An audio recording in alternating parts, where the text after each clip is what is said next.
स्वप्न में दिखाई देते हैं बार बार नाग, तो हो जाइए सावधान। आप सावन के महीने में इससे परेशान रहेंगे या इसका समाधान ढूंढेंगे। तो आज हम लेकर आए हैं सावन माह में पितृदोष काल सर्प दोष का अचूक महा उपाय।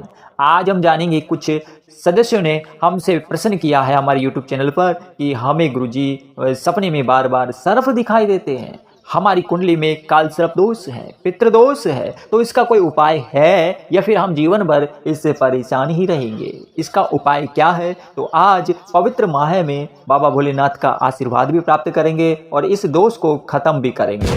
यानी हम बार बार इससे परेशान रहते हैं, लेकिन इस सावन के महीने में अब इसका समाधान हमने ढूंढ लिया है। अब इसका समाधान क्या है वो आज वीडियो के माध्यम यानी यूट्यूब चैनल पंडित पंकज गुरुजी के माध्यम से आपको बताने जा रहे हैं। दो विशेष उपाय जिसमें आप एक उपाय को करके इस समस्या का समाधान प्राप्त कर सकते हैं। तो हम वीडियो के माध्यम से दो विशेष उपाय लेकर आए हैं जिसमें आप किसी एक उपाय को करके आप इस समस्या को हल कर सकते हैं। तो पहला उपाय है चांदी के बने नाग नागिन का जोड़ा और दूसरा उपाय है गौ सेवा।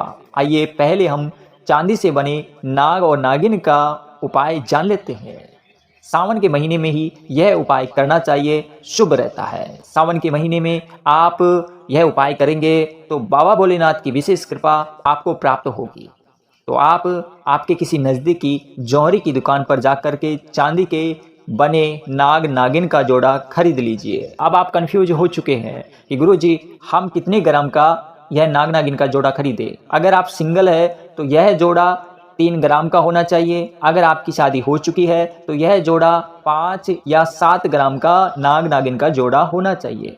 फिर आप इसे जौहरी की दुकान से खरीदकर अपने घर ले आए और घर के मंदिर में इसे रखने से पहले इसे गंगा जल से पवित्र कर लें।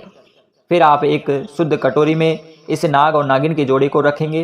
फिर आप शहद और कच्चा दूध और शुद्ध जल से इसे स्नान कराएंगे।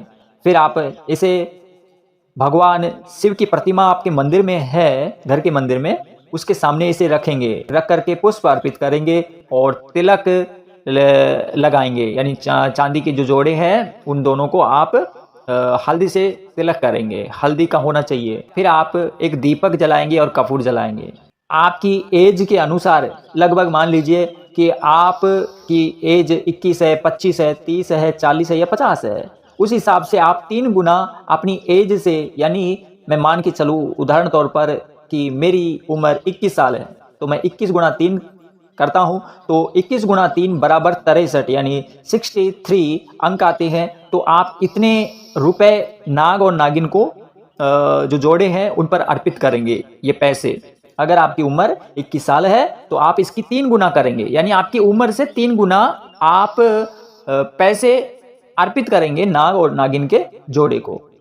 और फिर आप पैसे रख करके उन्हें अर्पित करके और आप भगवान शिव का मंत्र ओम नमः शिवाय, यह मंत्र का 108 बार जाप करना है। फिर इस जोड़े की आप लगातार 7 दिन तक दीपक जलाकर पूजा करेंगे। यानी 7 दिन तक आपको सिर्फ इतना करना है, 108 बार ओम नमः शिवाय मंत्र का जाप करना है और एक दीपक जलाना है। 7 दिन तक ये कार्य आप नित्य करेंगे। फिर आप क्या करेंगे कि अगर आपके आसपास पवित्र नदी है तो आप इस नाग के जोड़े को पवित्र नदी में बहते हुए पानी में विसर्जन कर दीजिए। बहते हुए पानी में इसे छोड़ दीजिए। अगर बहती हुई नदी नहीं है आपके तो आप क्या करेंगे, किसी शिव मंदिर में आप इस नाग के जोड़े को वहां अर्पित कर दीजिए, शिवलिंग के सामने जहां भगवान शंकर की पूजा होती है। लोग शिवलिंग पर जल चढ़ाते हैं, तो वहां आप भगवान शंकर का ध्यान करते हुए शिवलिंग पर जल चढ़ाते हुए आप नाग और नागिन का जो जोड़ा है उसे वहां चढ़ा दीजिए और भगवान शंकर से क्षमा याचना मांगे और प्रार्थना करें सुख समृद्धि की कि भगवान हमसे कोई गलती हुई तो माफ़ करे और हमारे जो दोष हैं वो खत्म हो और आपका आशीर्वाद प्राप्त हो, हमें आशीर्वाद प्रदान कीजिए। दूसरा उपाय है कि आप गौ सेवा, यानी सावन के महीने में आप पहले सोमवार से प्रण लेना है कि आपको 12 महीने लगातार देसी गाय, सफ़ेद, पीली या काली रंग की गाय को 12 महीने लगातार गुड़ और रोटी खिलाना है। यानी जब आप सुबह खाना खाएंगे, खाना खाने से पहले आप 1 रोटी गाय को जरूर खिलाएंगे, उसके बाद में आप खाना खाएंगे। अगर यह कार्य आप नहीं कर सकते हो, किसी कारण बिजी है, व्यस्त है कि एक दिन दे देंगे, 2 दिन दे देंगे, लेकिन रोज नहीं दे पाएंगे, तो आप सावन महीने में गायों की सेवा के लिए, गौशाला में गायों की सेवा के लिए चारा पानी की वहाँ व्यवस्था करें, दान करें। वहाँ जो गाय हैं उन सभी गायों को आप अपनी श्रद्धानुसार दान दक्षिणा भेंट करें गौशाला में। इससे भगवान शिव प्रसन्न होते हैं। इस कार्य को पवित्र माह में करने से पितृदोष, कालसर्प दोष खत्म होते हैं और भगवान शिव का आशीर्वाद प्राप्त होता है। हमारा वीडियो कैसा लगा? अच्छा लगा तो शेयर करना ना भूलें। फिर मिलेंगे एक नए वीडियो के साथ। हर हर महादेव।